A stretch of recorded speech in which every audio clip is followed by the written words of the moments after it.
Hi, everyone. Welcome.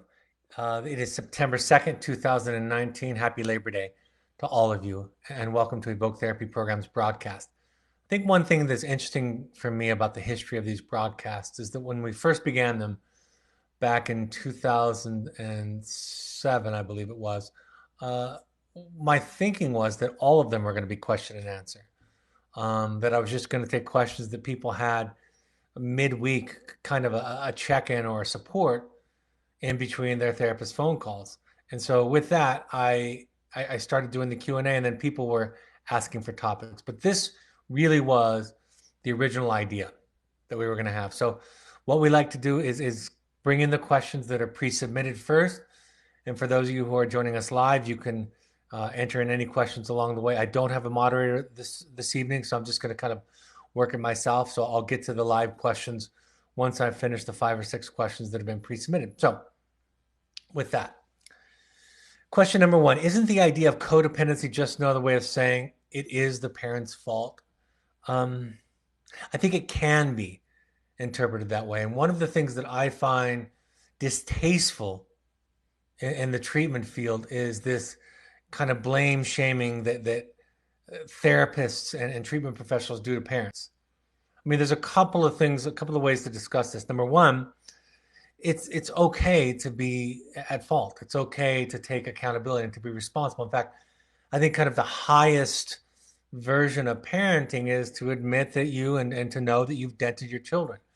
I tell the story of my mother when she came up to me after one of my talks, said, I'm beginning to wonder if I shouldn't feel guilty for some of the things I did in raising you boys. And I said to my mother, it's quite all right. In fact, it would be very wonderful if you were aware of the ways that the mistakes that you made, the ways that you dented us. But the guilt that you feel doesn't necessarily need to be there. In fact, I told her, the guilt is going to get in the way of you being more aware of yourself. So I want to start with that it's okay to take responsibility and to realize your contribution. But the essence of codependency really is an idea of cause and effect, an oversimplification of it. In other words, it's okay to recognize your responsibility, the way that you've dented your children, and all of us dent our children. That's part of the conditions of being human. But the fact of the matter is that's still not a cause of their behavior, right? I can hurt you. I can say something unkind to you. And how you cope with it, how you deal with it is now yours.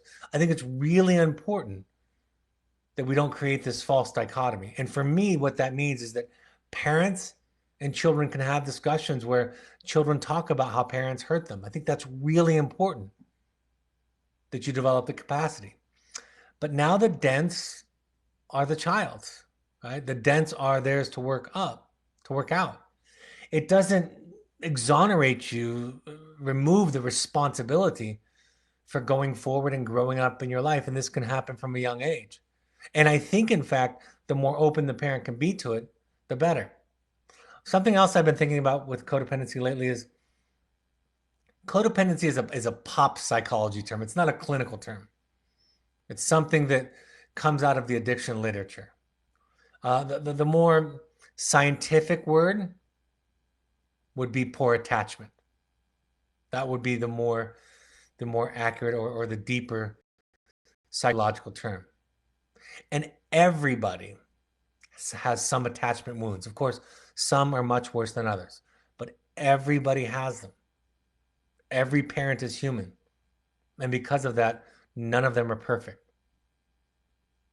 And so even if there wasn't addiction, we could look at any number of people, any individual in the world, and look at and explore their quote unquote codependency, right? The way in which they were told, taught, the way that it was demonstrated about their separation from others, their connection and separation to others. It's just about the quality of the relationship. Now, when we look at addiction and mental health and we start talking about codependency, we start there because a simple way to understand mental health and addiction issues is that it's a person medicating themselves, medicating trauma and attachment wounds, right? That's all it is. the messages, the wounds, the scar tissue we have around our attachment wounds. And so if we can begin to talk about how we felt about mother and father, how mother and father feel about Junior, right? How they over identify with him, how they have an anxious attachment, how they drown in guilt and shame and blame. If we can begin to look at that, we can begin to really heal the wound at the root of the symptom. That's most important. Lastly, I'll tell you this story where I was teaching at a conference not too long ago, where a therapist asked me, I was actually filling in for somebody, and I was teaching about codependency, and somebody asked me the question. They said, Brad, I need you to reconcile or square this idea with me. How can I encourage the mother of, say, an addicted son? How can I encourage her to kick her son out of the house when the possible consequence is dire, is death, ultimately? And I said to her, I heard the problem in the thinking in her question. I said, don't ever tell a parent what to do, especially when the consequences of that direction are serious, right? You can give assignments, but nothing with such a potential impact on it, like kicking your son out of the house again. What you do with that mother is you help her understand her codependency and you help her to heal. That is, to heal her sense of self and well-being and the relationship issues that come out of that healed self and well-being. Then she decides what she does with her son, not you. And honestly, like I said many times, either decision, if it comes from a healthy place, are appropriate. And either decision, if it comes from a place of codependency, that is a place of unhealthy relationship, either decision is the wrong one. It's really about healing a core sense of yourself and how you see yourself relating to others. So that's the idea there. So thank you for that question if you're on. How do I know the difference? Next question. How do I know the difference between enabling and showing compassion, or what you call containing? I almost started answering this question during the last question. In fact, this question was given me orally recently by a parent. It's a very good one because there's this kind of curvilinear relationship that I see in treatment where in the early phases of treatment or psychoeducation, parents are in denial. They're rescuing and enabling. That is, they're participating in a dynamic with a child that tends to reinforce the negative behavior. That's the simplest definition. They're co-participating with the child in the disorder. And then we see a real heightened awareness, a kind of a vigilance on the part of the parent trying not to do those behaviors. And then we see something on the other side that some might argue looks like codependency. But it comes from a much more loving, courageous, authentic place. So you stop asking the question in the end, am I causing it or not? And you start showing up with what feels right to you. That's the biggest difference. There's a great line out of the book, The Letters of Juliet to the Knight in Rusty Armor, that my therapist wrote, where she says, I came to understand that I was not here to shape anybody up, to rearrange or shape anybody up for my own advantage. And I think about that mantra. The goal is to show up in a relationship authentically, courageously, with love and with compassion, also with a sense of self, meaning that I know my limitations and I own them. And if I need a timeout or a break or to step away from my dynamic, I do it because that's what I need, right? That's what showing up looks like. Whether or not it causes or cures, the question of cause is really the problem.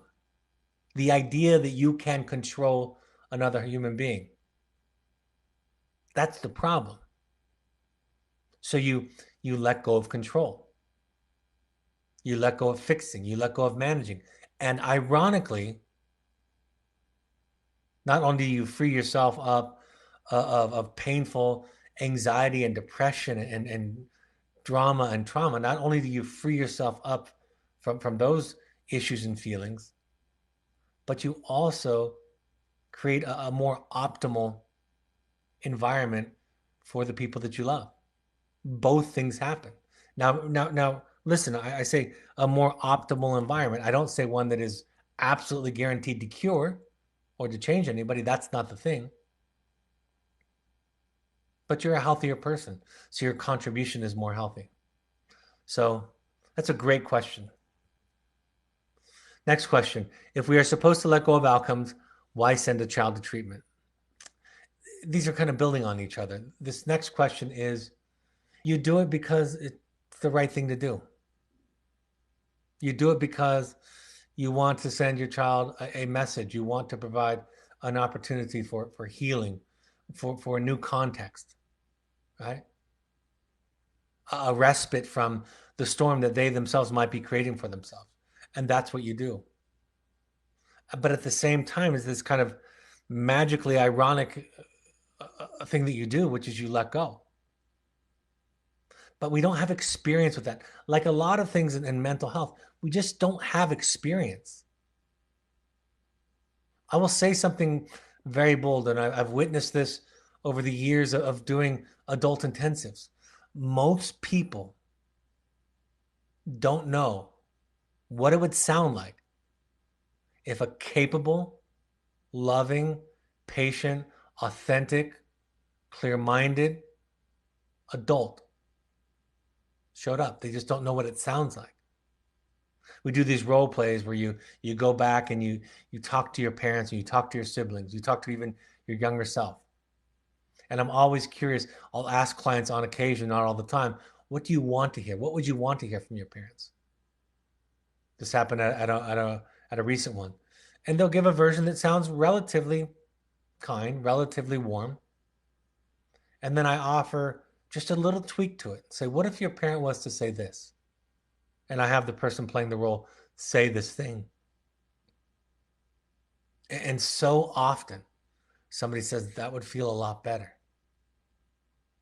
We don't know what it's like for somebody to show up in the ways that I described because we've never seen it. And most of us don't have overtly abusive and cruel parents. We don't. Some might, but most of us don't. We have parents that had the best of intentions, but were very human. And so it's more subtle, which makes it in a way more insidious.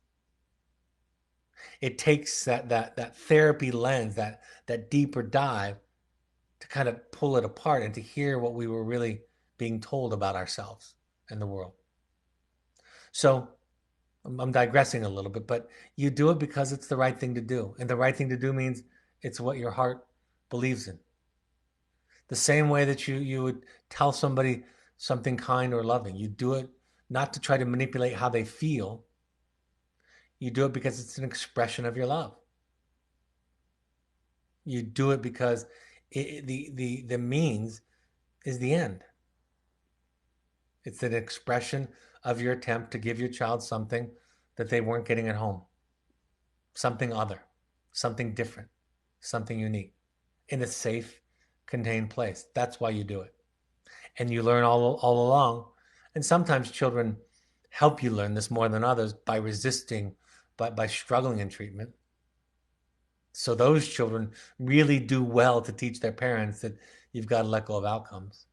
Some of my most, I would say, difficult and spiritual experiences with parents that I've worked with in the last 25 years have been with those children who have struggled the most because the parents have been in a sort of master class on letting go. The next question, this one, here we go back down to maybe one of the two or three most commonly asked questions. How is the length of stay determined? I'm going to say it a little bit different than I usually do. It's determined by you. If your child is an adult, it's also determined by them. That's the simple answer. And I've worked with therapists. I've been working with therapists now in my professional capacity for almost a few decades, but I've had various therapists. My wife and I were talking about this last night. I've had various therapists at different times for my children, different family therapists. I've had my own therapist for more than 20 years, and there's something. There's one indication of a bad therapist, and that is when they get very directive and advicey with you. It's a little bit different with parent coaching, right? There can be a little bit more coaching, but I'm talking about traditional therapy. Um, and that should be inherent in some of this process. It's just telling you what your options are. Whenever somebody starts talking about length of stay, I talk about all the factors involved. Why it might be shorter, why it might be longer. What are we trying to accomplish? Right? What are the objectives? Why might a parent be asking that? Are they looking to have them come home? Are they missing them? Are they feeling guilty? Are they afraid the child isn't going to forgive them? Is it a financial issue? Right? That's a practical, pragmatic issue that has to be considered. Is it some kind of emotional blackmail between the child and the parent? I remember one time, I was thinking about this just today. I had a parent say about their adult child, I'm going to take them home after this. And the reason I'm going to take them home is because last time we sent them away, which was to a college, everything fell apart. So I'm going to take them home this time so that won't happen. And I said, let's pick that apart a little bit. It sounds like you're saying that if he comes home or she comes home, that you can guarantee, because you can oversee things, that you can guarantee that they're not going to fall apart. And I think there's a thinking in that that is a problem. If this parent had said to me, I'm ready for him or her to come home, I'm ready for the challenge, I hope I can be supportive. I think we're ready to kind of experiment with this again. Those are all different than I'm going to make sure this time that it doesn't fall off the rails. So it's really the why. Really, when we talk about why, we're revealing our codependency or our lack of it, our healthy attachment or our lack of it. That's what we're doing. And if we're still struggling with our attachment issues to the extent that it's coming out in simple explanations like that, then we have work to do there. Right? We work with a therapist to say, I see my child as a reflection of myself. I see myself responsible for my adult child's success or failure. I feel tremendous guilt and fear and anxiety, and I try to control things. So I don't want anybody to get hurt. We start to reveal our sense of what it means to be a self and to love somebody else. So length of stay is determined by you, and the therapist is supposed to coach and guide you around that. Now, sometimes the reasons that length of stay are discussed by a parent, it becomes obvious really quickly to the therapist what it's rooted in, what the discussion is rooted in. And that's why they might be tempted to lean to advice. But what I realized in working with my children and their therapists at home over the last decade or so is that the ones that give me advice with the idea that if I follow that advice, that I can fix everything, that's not good therapy. It's not good therapy. And the implication is really just that it's all up to me, that if I show up a certain way, I can have a guaranteed outcome. And it's crazy. It's nonsense. But it comes out sometimes in the way that the therapists talk about it, or anybody, or we talk about it. I put these series of questions. This came from one person. I put these next three questions as a series because they all relate to each other. The three questions go like this. How do I know if a therapist is helping and if he or she is right for me? How can I find someone who can get at the root of my problems? And am I right to ask these questions? You absolutely are. And frankly, my first response is if you ask these questions and your therapist is not at least attempting to understand you, if you don't feel better for having asked these questions, it's a sign you don't have an adequate therapist. I'm beginning to become biased towards therapists that are a little bit older, right, with more experience, of course, because it takes a while for us to kind of learn what it is, what this art is about. Um, I think one of the ways you know if you have an adequate therapist that if you express some anger, frustration, disappointment, some uncomfortable feelings towards them, which is really risky to do, the adequate therapist will respond with gratitude and compassion and admiration for your courage and probably apologize for some misstep or mistake. But if they spin it and make it about you and your issues, you know you have an inexperienced and insecure therapist.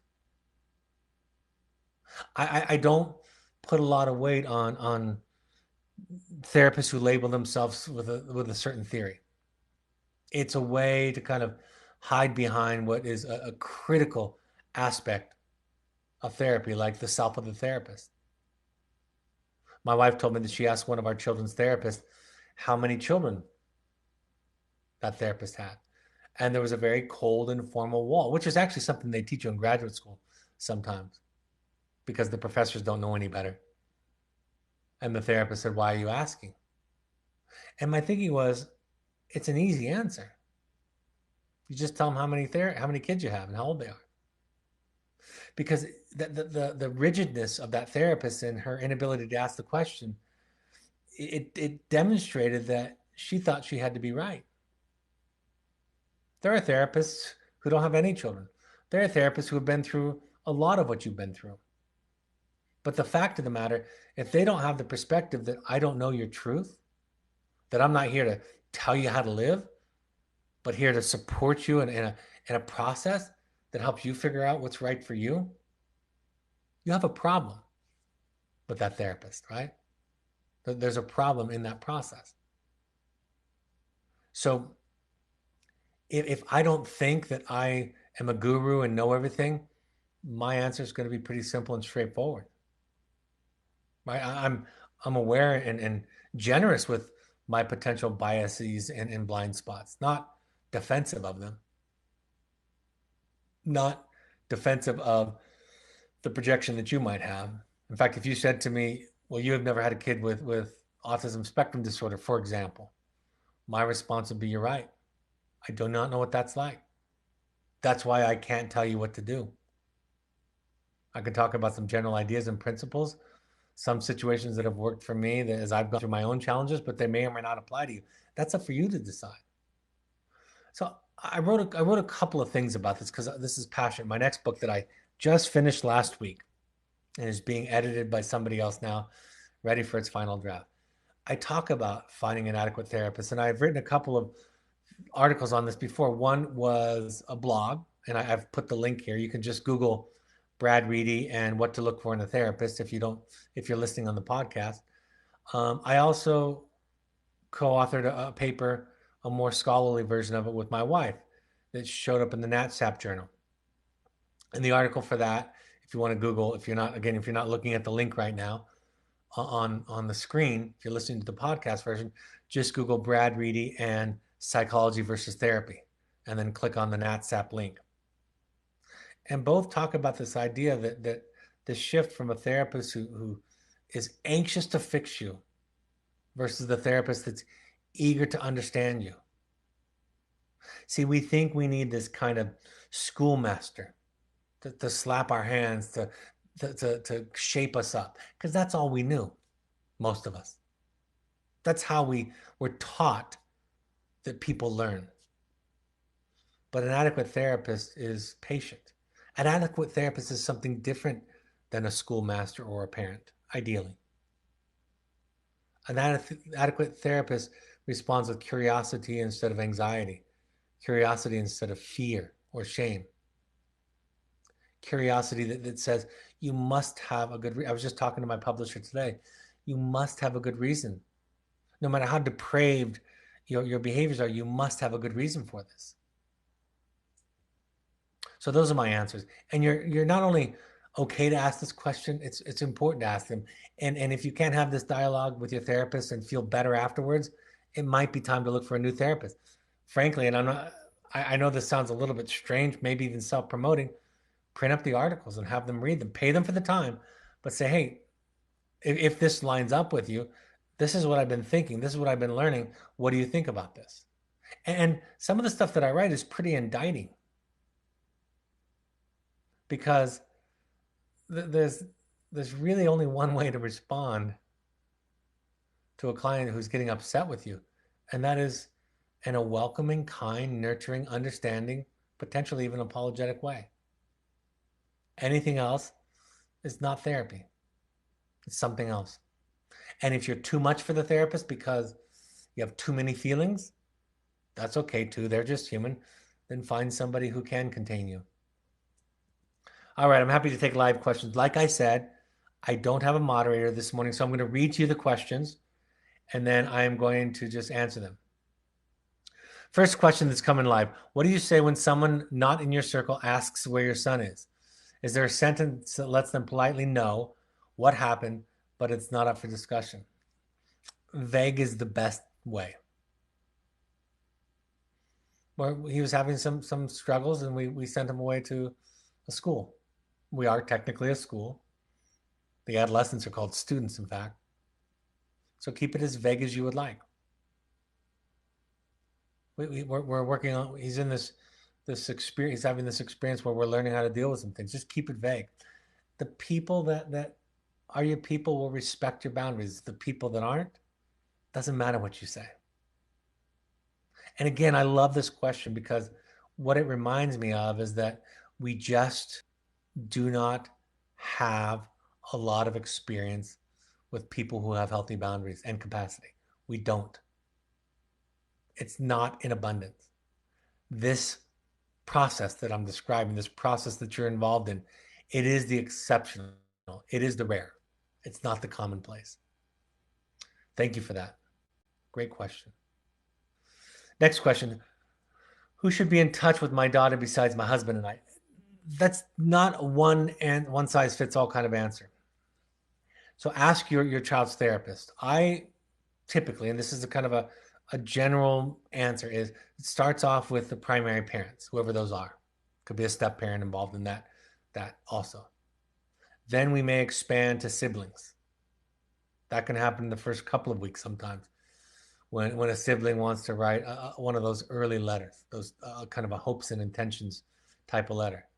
Sometimes that expands to positive friends. Sometimes it even expands to friends who might not be positive. It can get that far because we want to experiment with what that's like, right? How are they writing? How are they talking? We want to see their thinking.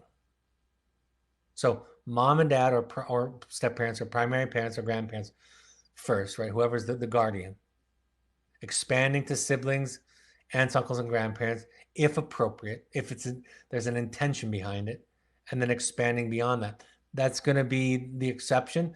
We don't want to go too fast with that, depending upon the depth and the quality of the work that's happening with the parenting group, with the guardians. We may move slower or quicker to expand. So there's no one right answer. It's a great question. It just can't be answered generically because it's different for everybody. So thanks for asking that. But as always, you get to ask your Evoke therapist the thinking behind it. Why or why not? I think you deserve to ask those questions and have them answered intelligently. Next question. How do you assimilate back into normal life after Evoke? For example, sleeping in bed, meals, showers, getting dressed, etc. Out in the field, those things are secondary and not applicable, but back home, there's perhaps worry about appearance, diet, and the rest. Yeah, assimilation is difficult. You know,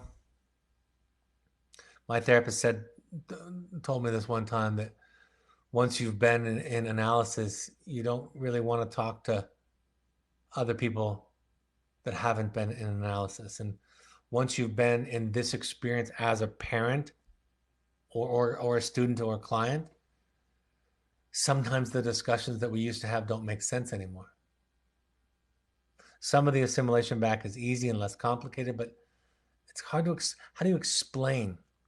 You know, when I work with parents who go through a serious mental health or addiction issue with their child, 2, 3, 4 years out, you can't explain that to somebody in 2 or 3 minutes, right? It doesn't make sense. The words you use, it's like when I went to Switzerland for my 50th birthday and I took pictures of the Alps. And the minute I would look at the picture of that I just took, I thought, that's not the same thing. Like sitting here and looking at, no matter what kind of camera, no matter how well I did, I just can't capture what the feeling is. And that's the same experience is going through something as intimate and as deeply personal as what you and your child are going through. So just knowing that and making sure that you have somebody in your life. For me, it's a therapist. It could be a sponsor, a mentor. It could be a group of friends. I know people have created friend groups and support groups around this. I've got to find that place. I've got to find my people, and they're not everywhere. And that's okay. Not everybody needs to have a shared experience with me, but I need someone. And that becomes my base, right? Isn't that true for a lot of us in a lot of different ways in life? So thank you for that.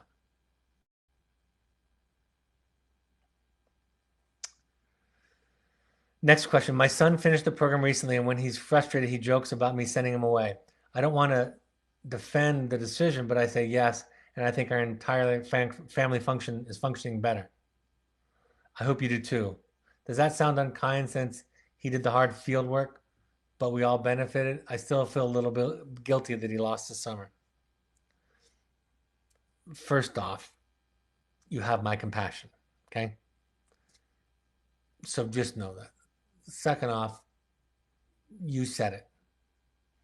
The guilt is causing the defense. If you can go along with the joke, means you're not defending. If you can exaggerate the joke and say something like, I wish you could send me away sometimes, that could help the problem just as much, right? Or maybe I should go away this time. If you can roll with it, right? That lets your son, first of all, lets him be him, but it also demonstrates that you've worked through the guilt, which is that's the part about compassion I have, is it the response of the explanation is the issue. What's the difference? I used to always ask my staff this question. What's the difference between a defense, right? A justification and an explanation. And I would talk about various ways, and it comes down to this. A defense or a justification comes from a feeling of being threatened by something, some judgment, right? There's a feeling of threat there. An explanation has none of that energy.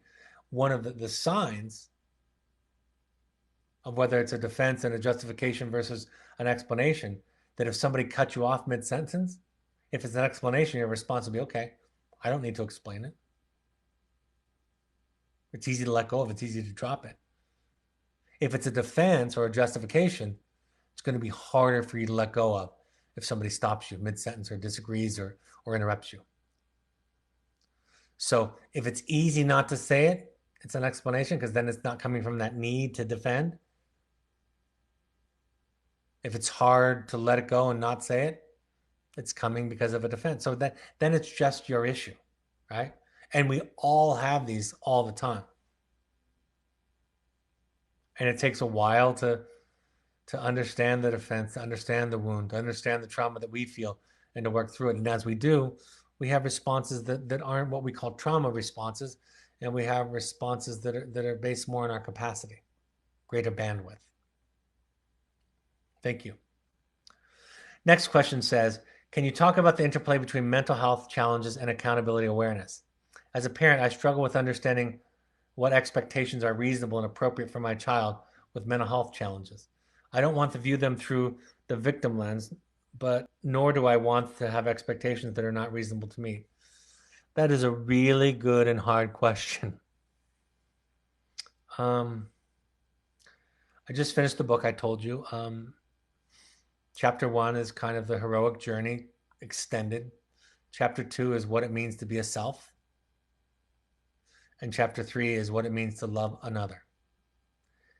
And the question that you asked is so hard because it's a very personal question. It's the difference between trying to be right and trying to be you. And trying to be right in many ways is the opposite of being a you, being a human, being a self, being a person. And again, we weren't cooked in the soup, if you will, of being a self or a person or a human. We weren't taught how to be human. We were taught how to be right and good. And they thought that was the project. And we don't blame them because that's what they were taught. And it made sense to them because they thought if you learn to be good and right, good things happen. You develop morals, right? That's what they thought. That's what we were told. But when you learn to be a self, when you learn to be a human, a person, a you, you really develop a different kind of a higher level of morality. Things then operate out of love. And self-care need not be compromised. So the answer, it's a hard question. I encourage you to buy the book when it comes out. But the hard question is, who are you? And really that's a lifelong question and journey, isn't it? One of the stories I tell in the book is after grappling with something around parenting not too long ago, I said to my therapist, I knew I was in trouble because I used the word should. I said, shouldn't I? And I heard myself and I said, isn't it ideal that I do this thing? And she said so simply, she said, I think it's ideal that you're just you. And I thought, how could I have forgotten that? Just be me. Plato said, in the ideal society, there would be one law, and that was that everybody was themselves. So the answer to your question is in your higher self, your most authentic self. And it's the boundary that you get to set. And you don't get to be right. You do not, in this way of thinking, you don't get to be right anymore. You get to be a person. You get to be a self. And it is so much better to be a self and to be a person. I want to say this just in case there's any lack of clarity or understanding. I know this because I've been doing it wrong for 49 years. 50, I should say 51 because I'm 51. I was going to give myself credit for the last two, but that would be a lie. I've been doing it wrong. I'm better than I was 5 years ago, 10 years ago, 15 years ago, but I've been doing it the other way. I've been doing it to my children. I've been doing it to myself. We talk about that as a family all the time. I've created a culture about who's right and who's wrong. And so when I talk and when I teach about this, it comes from intimate experience of how harmful it is and how suffocating it is to live that way. So thank you guys for the questions. Thank you all for the questions. I'm going to go through upcoming announcements, and then if there are any live questions by the end of those, then I'll take those. As always, upcoming parent support groups. I will be in New York City on September 9th, London on October 6th, and in Chicago on October 27th. We're also going to be, I'm sorry, I forgot this again. I'm going to be in the Bay Area, the South Bay Area, San Mateo, on September 16th. So I'll be in the Bay Area on September 16th, also 7 to 9 p.m. at the Marriott. Email Melanie@evoketherapy.com for more information or to RSVP any questions about any of those upcoming parent support groups. We have a Finding You intensive. The next one is full. One after that, October 23rd through 27th. Best thing you can do for yourself and your family and your children. If you want to do an outdoor adventure trip with your children, your young adult wants to reconnect with nature, think of Therapy Light or Sober Fun. We have Pursuits Adventure trips that combine fun activities all over the world and some of the therapeutic ideas that we talk about and teach. 12-step support groups. We ask all parents to attend 6 of these while their child is with us. So any combination of Al-Anon, CODA, or Families Anonymous. Adultchildren.org is a great place to go to find out kind of what you were taught as a child. How was your environment, healthy or not? Alateen is a group for teenagers of people suffering from addiction and mental health. Recovery.org is a Buddhist-inspired recovery program, less focus on a higher power. The National Alliance on Mental Illness also holds chapters, local groups in your area support services that are free or affordable. Follow us on social media. You can listen to all of these broadcasts through the podcast app on an iPhone or iOS device by using the podcast app, on an Android device using the SoundCloud app, or on your computer, go to soundcloud.com. On Twitter and Instagram, you can find Evoke Therapy programs using the handle @Evoke Therapy. You can find the Summit Lodge by using the handle @Evoke Summit Lodge on Instagram. On Facebook, you can find Evoke by searching Evoke Therapy programs. The Alumni Foundation is a group of alumni parents that try to raise money to help people that can't afford therapy. Go to Facebook and search Evoke Family Foundation. Our blog, of course, on our website has new information each week. My first book, The Journey of the Heroic Parent, is available on Amazon.com. If you go through the Parent Alumni Foundation book phase, a percentage of the proceeds goes to help people that can't afford therapy. So, all right, looks like no other live questions have come in. So I hope these points of contact are helpful. This Thursday night, I'm going to be talking about autism spectrum disorder. So please join us for that. I hope this is a nice midweek point of contact with all of you. We'll try to hold these Q&As for families, grandparents, uncles, aunts, family, friends, siblings, so that people can ask questions every 5 or 6 weeks or so. So you can also look in our library of archived webinars or podcasts and listen to some of the old ones. Thank you for joining me this evening, and I'll see you Thursday night. Bye-bye.